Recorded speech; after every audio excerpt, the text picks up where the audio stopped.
tuloy daw ba, kasi nabanggit mo yata sa isang press con mo bago lang tayo matapos, yung magpapile ka daw ng kaso ngayong Mayo. Kasi may nabanggit ka bang Mayo? O na kung matutuloy daw yung Yung file second mo. money laundering case Money laundering. against Martin Romualdez is being prepared. Malapit na. Malapit na. So ito yung sinasabi Pero yung mong sinasabi Mayo. kong yung 61-page complaint, first draft, That's another matter.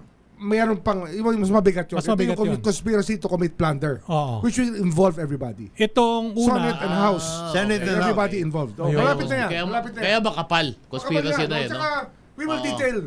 may detalye yun, ha? May details yun. At saka yan ba, Ombudsman, meron tayong makikitang Federal prosecutors. malaking isda rin.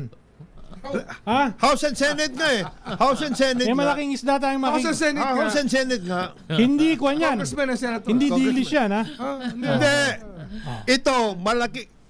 Nag-umpisa yan sa dilis, naging tawilis, ngayon maliputo na to. Maliputo na to.